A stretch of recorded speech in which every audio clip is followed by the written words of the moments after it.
Muy buenos días, mi nombre es Carlos Mario Valencia. Este es un video que hago para la unidad 1, fase 4 del curso de bioprospección de la Universidad Nacional Abierta y a Distancia. El organismo que elegí y que más adelante me servirá como modelo biológico y al cual se le van a aplicar los procesos biotecnológicos es el Agrobacterium tumefaciens. El dominio de este microorganismo es bacteria, la clase Alpha-Proteobacteria, el orden Rhizobiales, la familia Rhizobiaceae, el género Agrobacterium y la especie Agrobacterium tumefaciens. En cuanto a la estructura del Agrobacterium tumefaciens, es estructuralmente muy similar a cualquier bacteria, pero tiene cosas muy interesantes que la caracterizan. Por ejemplo, cabe anotar que esta es una bacteria gram negativa que se encuentra en el suelo. En el núcleo poseen cromosomas circulares con más de 200 kilobases, las cuales tienen las directrices para realizar todos los procesos metabólicos y de supervivencia de la bacteria.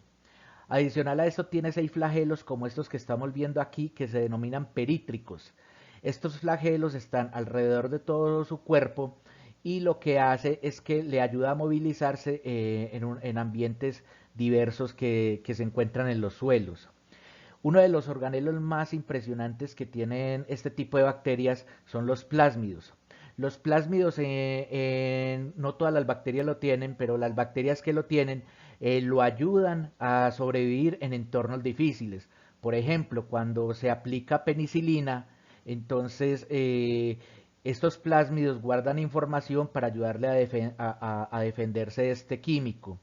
Pero entonces por eso pues hago la aclaración acá y en general es tan peligroso abusar de este tipo de medicamentos, puesto que cada vez más se está creando resistencia, estos organismos están creando una resistencia bastante fuerte a estas moléculas. Además de los plásmidos, el Agrobacterium tumefaciens tiene los plásmidos TI.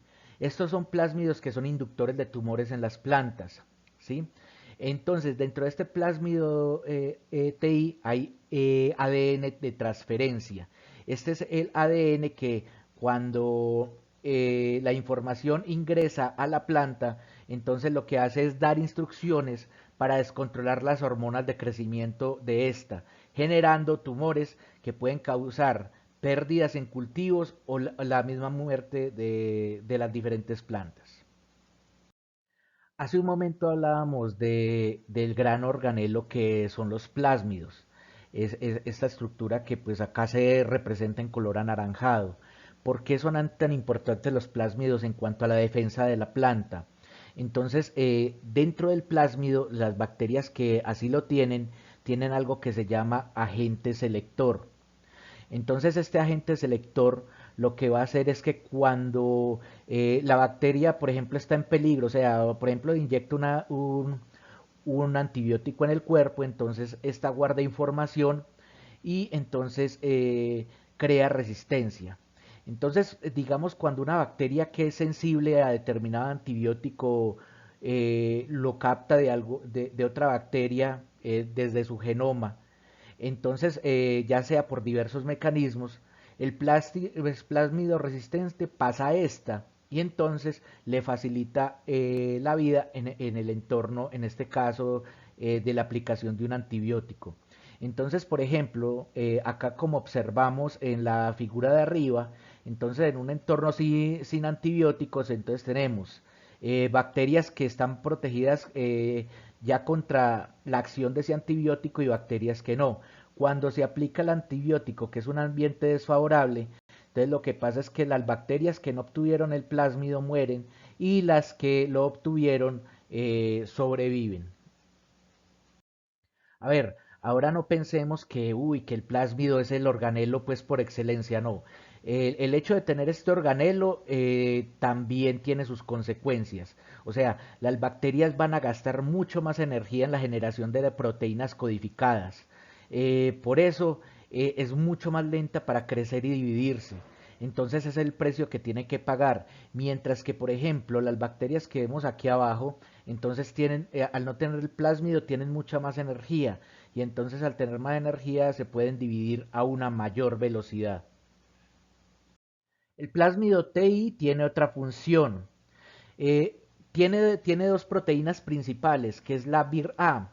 La VIR-A es la encargada de que cuando una planta ha recibido una herida, entonces estas moléculas señal producidas son recibidas por esta proteína y entra una segunda proteína a jugar, que es la VIR-G.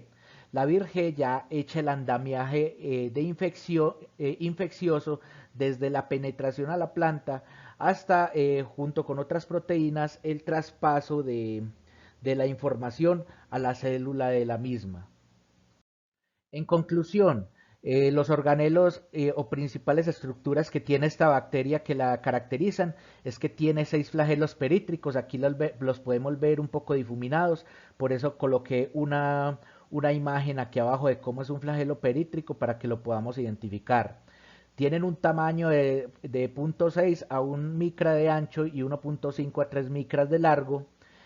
Como ya lo hemos visto, tiene plásmidos y a su vez tiene plásmidos TI, que son inductores de tumores, y forma proteínas como la VIR-A y la VIR-G, que tanto reciben las señales de la planta que está herida como la que echa el andamiaje de la infección. Vamos a las condiciones de nutrición y metabolismo del Agrobacterium tumefaciens. Entonces, después de que ha logrado formar el tumor dentro de la planta, entonces esta empieza a secretar opinas, que por medio de procesos de catabolización resultan en condensación de aminoácidos y cetoácidos, que lo que hacen es que el Agrobacterium adquiera fuente de carbono y nitrógeno, que son su alimento. Entonces, esto a su vez descontrola totalmente las hormonas auxinas y citoquininas. Y al descontrolar estas hormonas, todo el andamiaje de crecimiento queda totalmente descontrolado, causando este tipo de tumor que termina asfixiando el sistema vascular de las plantas. Ya no llega alimento a las partes altas o a partir de las partes donde ni agua, ni alimento, ni minerales, no llega absolutamente nada. Entonces, al estrangular el sistema vascular, entonces la planta termina o enferma o muriendo. Bueno, el plásmido TI ya dentro de la planta, lo que va a hacer es, a partir de la replicación original, lo primero que va a hacer es inhibir el sistema inmune de la planta. Eso es lo primero que va a hacer, para hacerlo lento o inútil. Luego de esto se inicia la replicación original de la bacteria dentro del núcleo celular vegetal. Posteriormente, dentro de las dos secuencias border, como las podemos ver aquí, la izquierda y la derecha, se empiezan a sintetizar las auxinas, citoquininas y opinas, las que promueven que se codifique en el ADN de transferencia la información que va a hacer que se induzca el tumor.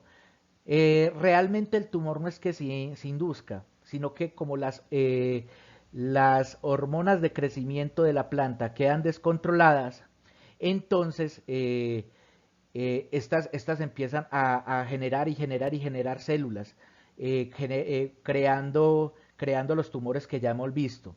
Entonces ahí es donde entran en la acción los genes para catabolizar. Recuerden que catabolizar es romper las opinas que brindan el alimento a la bacteria.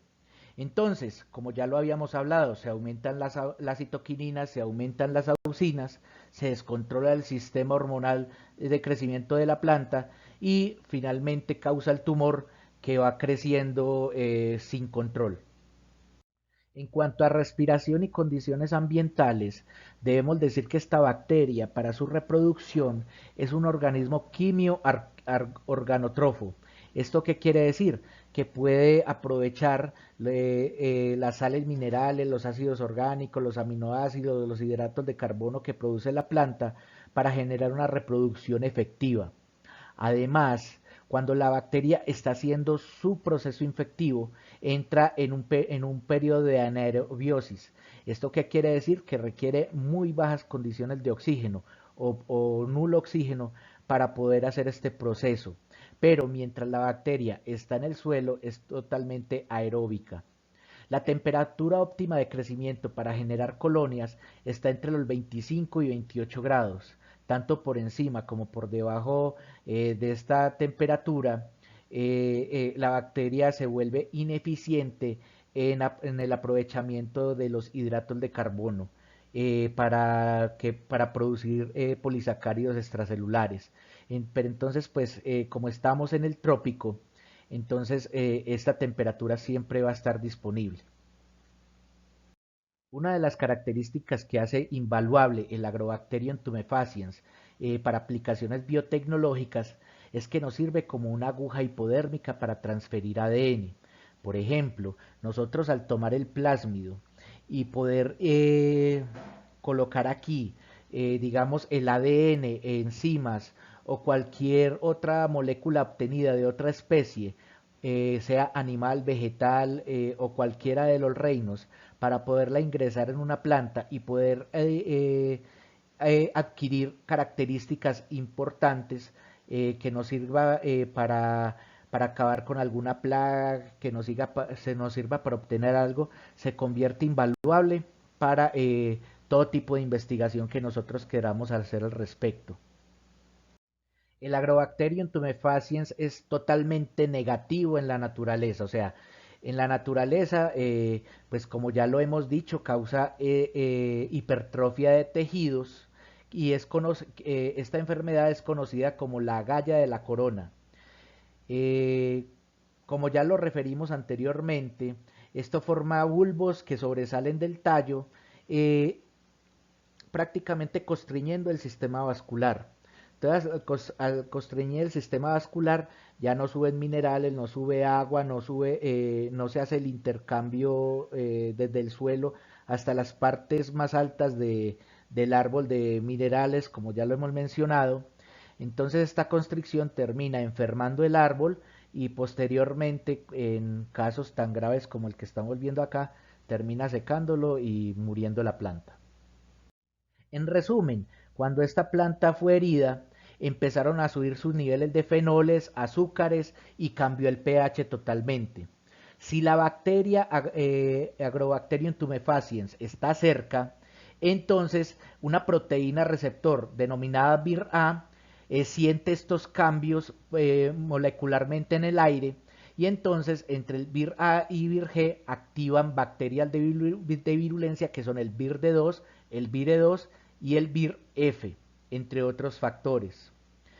Ya cuando estas proteínas están activas, se construye un canal proteico entre la bacteria y la planta, o sea, es la aguja hipodérmica que ingresa.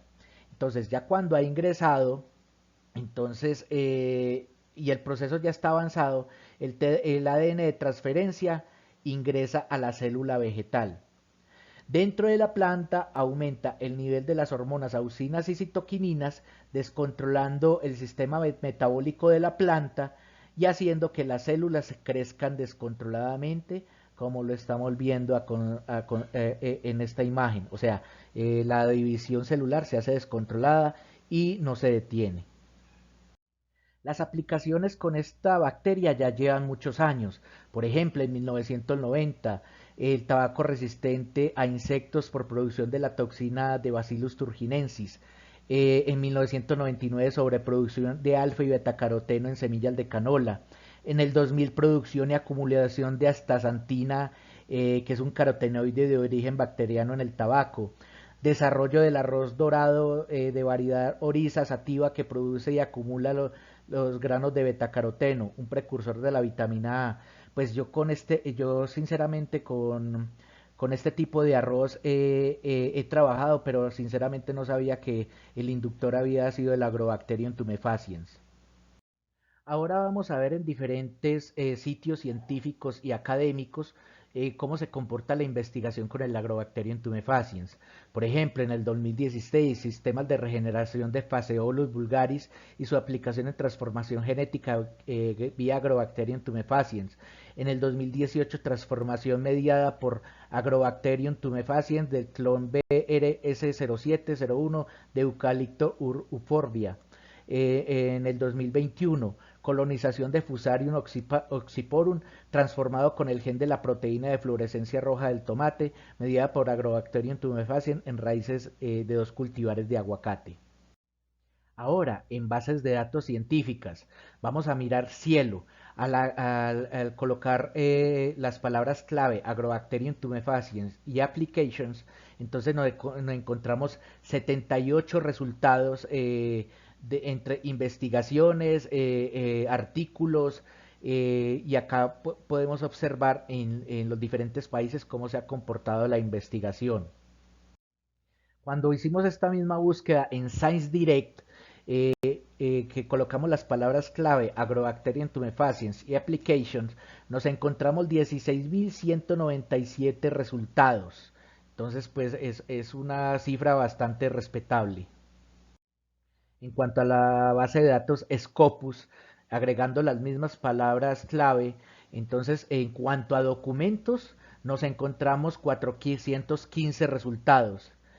Y la búsqueda se hizo a partir del año 2014 hasta hoy en día 2021. En cuanto a patentes, buscadas también en la base de datos Scopus, nos encontramos que desde el 2014 hasta la fecha de hoy, 2021, nos encontramos con 20.987 resultados en patentes, solo con esta bacteria. Y también observamos, como siempre, pues como en la mayoría de búsquedas que uno hace, el país que más patentes ha otorgado con respecto al Agrobacterium tumefaciens son los Estados Unidos, la Oficina de Patentes de los Estados Unidos, con 17.958 patentes, seguida muy de lejos por la Oficina Europea de Patentes con 1.306 patentes. En conclusión, la capacidad que tiene la bacteria Agrobacterium tumefaciens para mediar ADN foráneo interespecie dentro de una célula específica, actuando como aguja hipodérmica biológica, se convierte en un baluarte para ser explorado en infinidad de aplicaciones, desde la obtención de moléculas y enzimas hasta la formación de clones con características especiales. Cabe anotar que la ética y la responsabilidad de los investigadores con esta herramienta microbiológica se pone a prueba, pues facilita, entre comillas, mucho el logro de resultados en este campo. Esta fue la bibliografía investigada para hacer esta presentación y muchas gracias por su atención. Espero que haya sido bastante enriquecedor para ustedes como para mí haber hecho esta investigación. Muchas gracias.